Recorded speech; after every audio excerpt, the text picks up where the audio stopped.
Nós estamos caminhando para a celebração dos 100 anos de fundação da nossa Diocese de Bragança Paulista.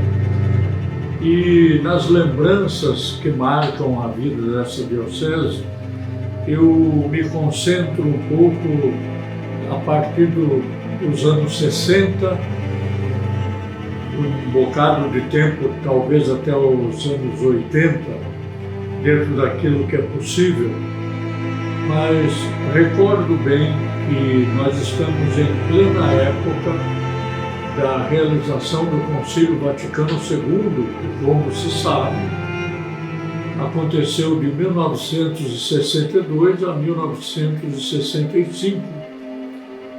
E a Diocese viveu isso. O nosso bispo, à época, Dom José Maurício da Rocha, participou da primeira fase do concílio.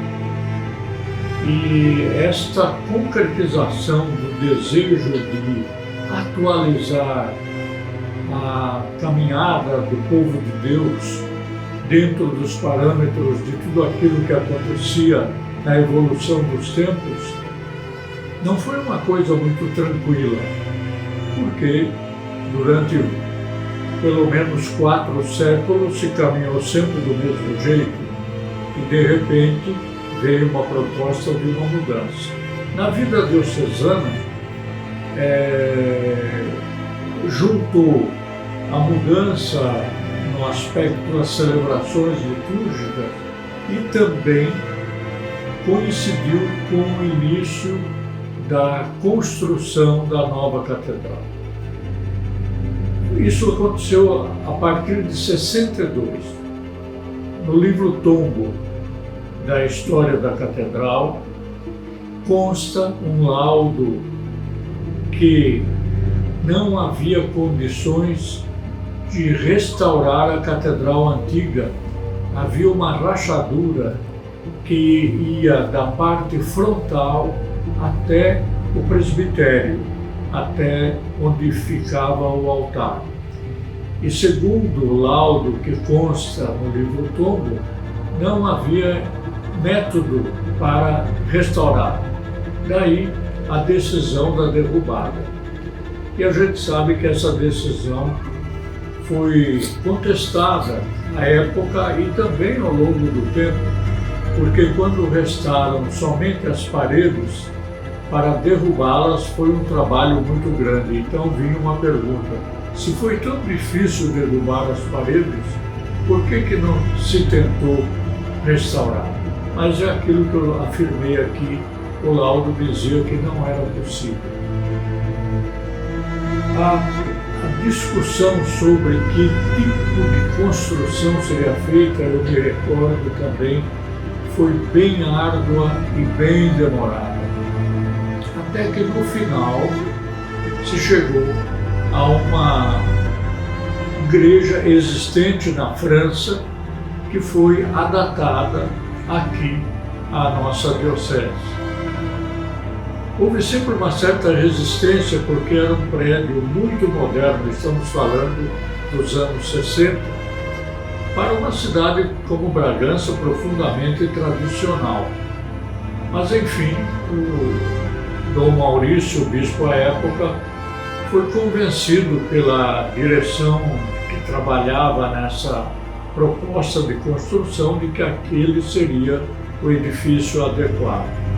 E aí se começou a construção, que, como se sabe, terminou praticamente em 1977, quando veio para a diocese o terceiro bispo diocesano, Dom Antônio Pedro Miziara. Antes disso, esteve conosco Dom José Lafayette Ferreira Álvares, que era de profissão, quando jovem e maduro, farmacêutico, depois se encaminhou para o ministério sacerdotal, foi chanceler da Cúria da cidade de São Paulo, da Diocese de São Paulo à época, e foi designado aqui para Bragança Paulista. Na época também se passou por necessidade financeira a casa paroquial que pertencia à catedral para o fundo diocesano para a construção da catedral, porque a diocese não tinha todos os recursos financeiros para realizar isso. Foi vendida a casa paroquial e se passou o vínculo de moradia dos padres que trabalhassem na catedral para o antigo palácio do bispo, hoje nós chamamos Casa da Diocese.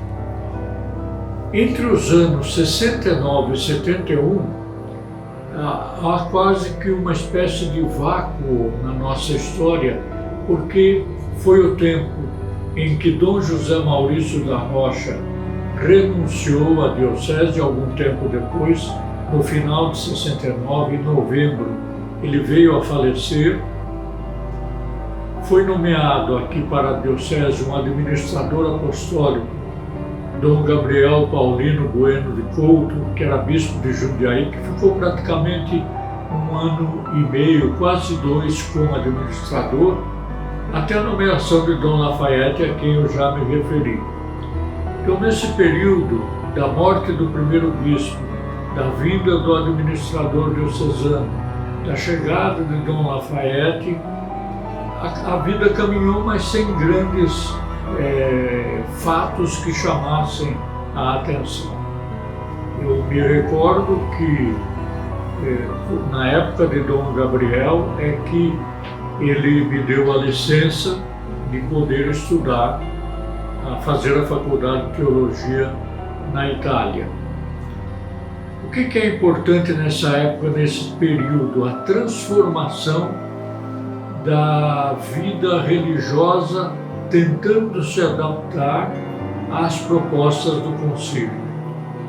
Nessa época, por volta do ano 71, 72, por aí, não recordo bem a data, é que se começou a celebração da missa em português. Foi alguns anos depois do encerramento do concílio. À época, o clero bragantino não era muito numeroso.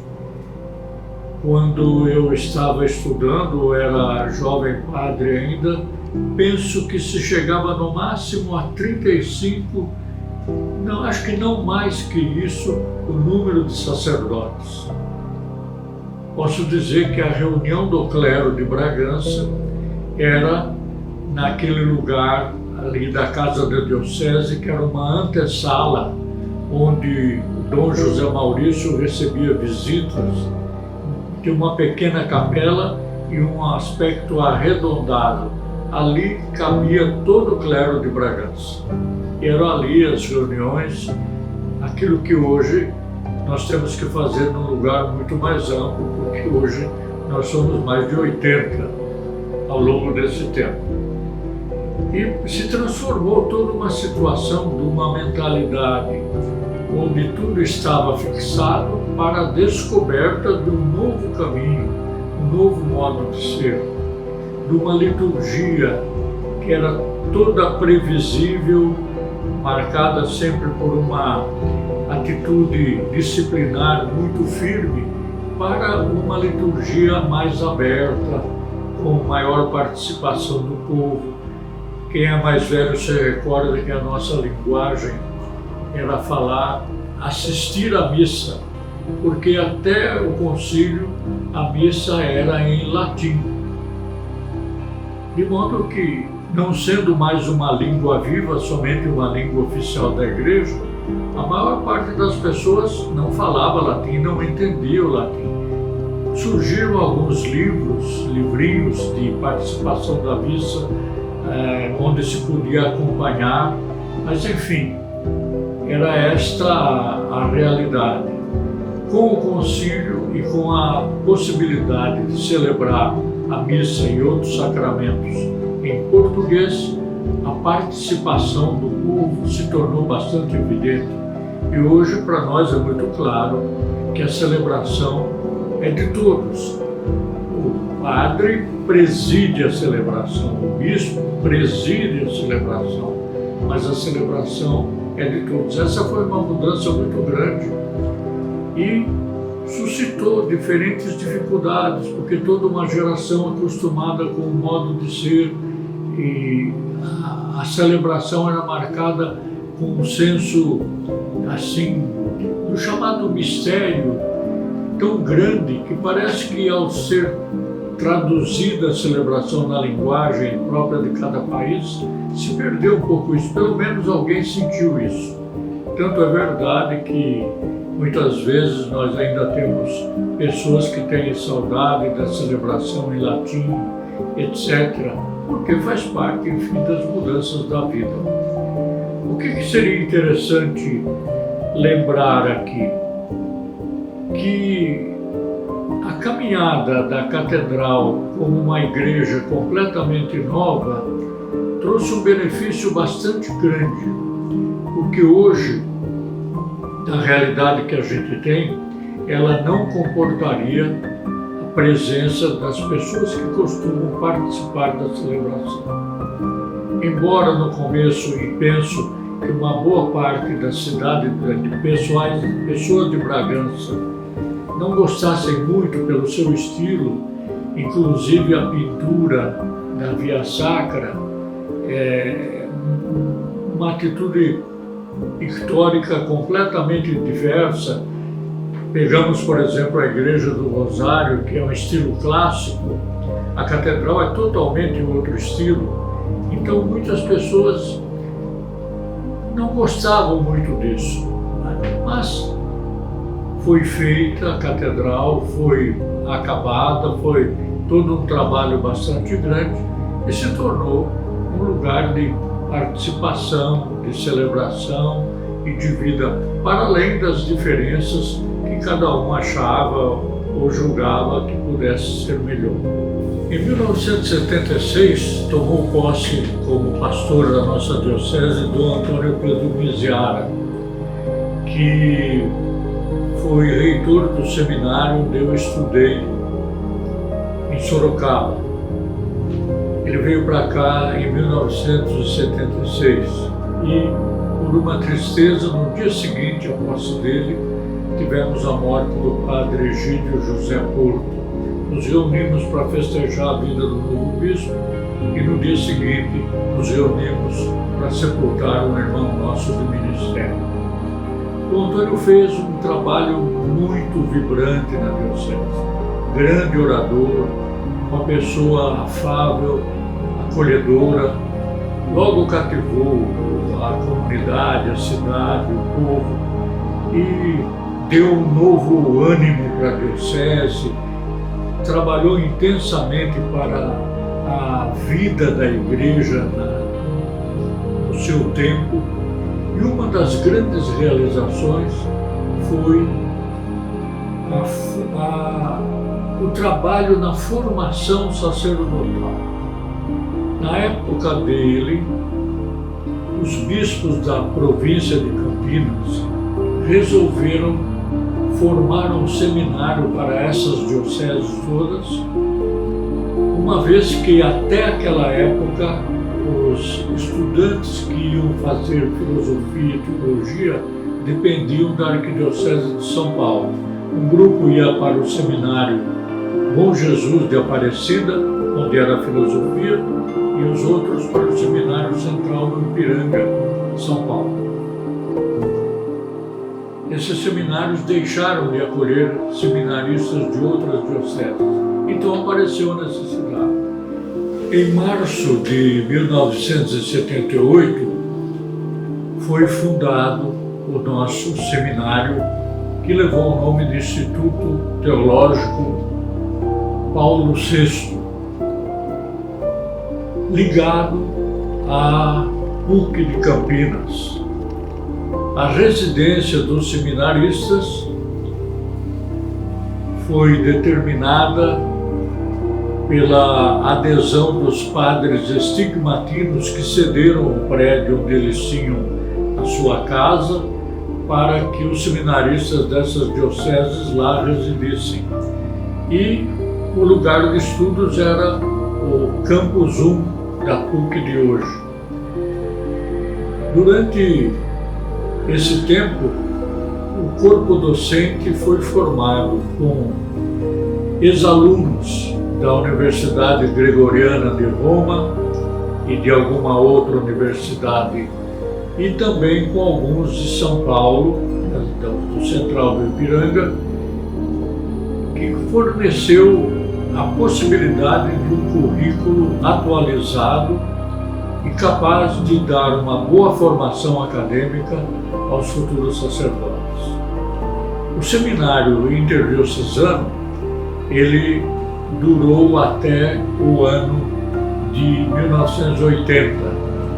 Em 81, os bispos da província resolveram que cada diocese tivesse o seu seminário, a sua casa para os seminaristas, mas a faculdade de teologia continuaria sendo na Universidade de Campinas. E ao longo dos anos, então, este início de curso de teologia acabou se tornando a Faculdade de Teologia e Ciências da Religião que acontece hoje. Ao longo dos anos, muitos dos alunos foram ordenados presbíteros. Nós temos entre os alunos um cardeal, 7 ou 8 bispos e muitos sacerdotes que exerceram e exercem a sua missão. Alguns já foram para a casa do Pai. Foi uma das grandes realizações de Dom Miziara, que trabalhou muito para que isso pudesse acontecer. Fato relevante à época, no final do 3º ano, foi quando o Papa João Paulo II, pela primeira vez, visitou o Brasil e foi promovida uma ordenação ao ministério sacerdotal para os bispos que quisessem apresentar candidatos. E da nossa diocese foram 4 os seminaristas que foram indicados para receber a ordenação pelo Papa João Paulo II. Uma outra coisa que lembra muito a atividade de Dom Antônio Miziara, a sua constante visita às paróquias da diocese. Nós chamamos a visita do bispo, uma visita oficial, visita pastoral, onde o pároco, encarregado da paróquia, reunia as lideranças, propunha a cada liderança, a cada pastoral, uma revisão do seu trabalho, para que, junto com o bispo, apresentassem alegrias e tristezas, realizações e coisas que não deram certo, para que o bispo tivesse a clareza daquilo que estava acontecendo e, como pastor, pudesse orientar. E Dom Antônio sempre teve uma tônica: entusiasmar. Se tinha alguma observação ou crítica a fazer, era sempre levada para dar mais ânimo, para chamar a atenção para passos que deveriam ser dados.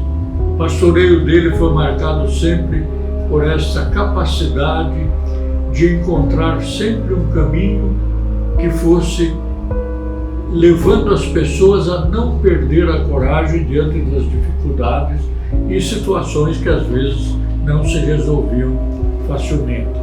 Marca também o apostolado e a vivência de Dom Antônio na diocese o cuidado que ele tinha com os sacerdotes. Sempre atencioso, sempre paciente, mesmo quando tinha que chamar a atenção de alguém, era sempre de forma muito serena, muito fraterna, muito paterna, e sempre procurando dar condições a quem tinha algum problema para que se reerguesse e não perdesse nunca a coragem de fazer o trabalho pelo reino de Deus. No final da sua vida, ele perdeu um pouco as suas possibilidades, foi marcado por uma certa senilidade e já não lhe dava mais situações de poder governar a diocese. E em 1995 ou 94, ele apresentou a sua renúncia e depois de alguns meses foi nomeado Dom Bruno Gamberini, que foi o nosso quarto bispo diocesano. Com a lembrança desses fatos da minha época, eu digo sempre que provavelmente eu sou o padre diocesano mais velho. Há outros que vieram de congregação religiosa, mas na diocese eu sou o mais velho. E esses relatos de 1954 até o presente, eu conheci todos os bispos, convivi com eles, cada um do seu jeito, do seu trabalho. E essa história é importante para que a gente não esqueça o que se viveu como um grande sinal daquilo que se pode viver na celebração do centenário. Celebrar o centenário é olhar para trás, para aprender com aquilo que se fez de bem, para corrigir aquilo que não foi tão bom ou que poderia ter sido melhor, para atualizar o momento presente e projetar o futuro.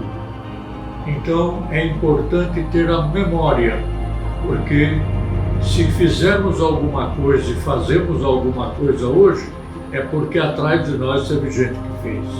A história da diocese não começa conosco, a história da diocese começa 100 anos. Por isso, demos graças a Deus.